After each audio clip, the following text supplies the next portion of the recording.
today turn around and tell the world, I told you so. Because I remember in your book 2014, The Winter is Coming, you had warned of the dangers of Vladimir Putin, his autocratic behavior, his dictatorial attitude, you said, to the free world. Is that how you feel today, that what has happened in Ukraine was inevitable given the kind of person you believe Vladimir Putin is?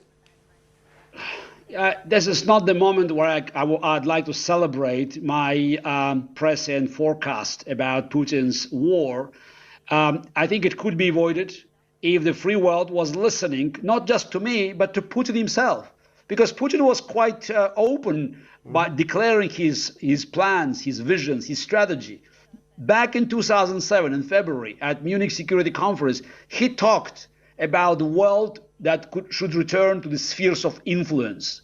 He always wanted the world to be divided in the fashion of the past, where the big countries dictated these smaller countries how to behave, how to run their affairs. And as for this latest war against Ukraine, he has been preparing this war in plain sight. This is not, hiding in the bushes, bringing secretly troops. He even brought his Pacific fleet to the Black Sea. So he has surrounded Ukraine from all the directions. And I was shocked that the free world kept negotiating with Putin, ignoring his preparations. And also, one of the defining traits of Putin's character is lying.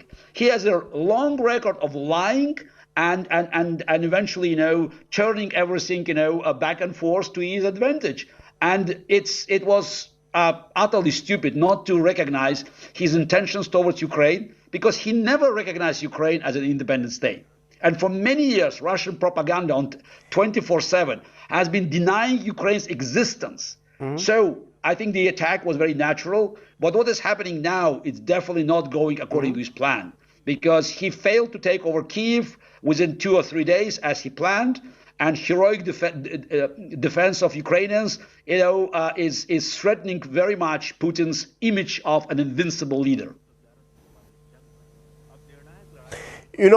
When I read your tweets over the last few days, I sense anger in them. You seem to be angry, outraged at the manner in which Putin is being allowed to get away with this invasion. I look at one of them where you say sarcastically, bravo, NATO leaders have all the weapons and no courage, and Zelensky has courage and not enough weapons. There are no more Churchills in the halls of power, just salesmen and bureaucrats hoping to shuffle papers and avoid meaningful decisions until they leave office. Ukraine has exposed them all, cowering before a thug like Putin, never again, today, right now. So would I be right to say this is angry? This is an angry Garry Kasparov, angry at the way the so-called free world has dealt with Vladimir Putin? Absolutely. I'm angry. And, in some of my interviews, I was asked by Dutch and German journalists about my anger.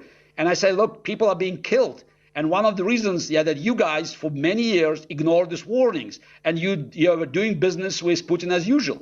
We all learned about appeasement in the 30s, and about Brits and French didn't want to actually to start confrontation with Nazi Germany, and they let Hitler, just grow and to become a real menace for the world.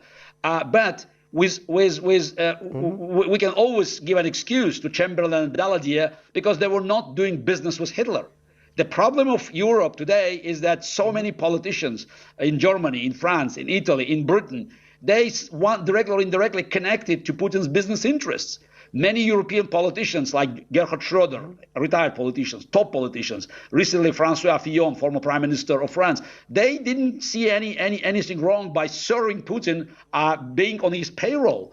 So it's a war of Europe's doing, because they have been helping Putin to grow to the level where he believed that he was absolutely invincible and emboldened to attack Ukraine. And also Putin believed that he could do this the same way as he did Crimea annexation 8 years ago. I think he's shocked now to see that Europe eventually is getting its act together. America is also joining, and there's the united front of almost all the nations to oppose this aggression. Because people understand this is not about Putin and Ukraine. This is about the global wealth infrastructure of security infrastructure. And if Putin succeeds in Ukraine, next China, Taiwan,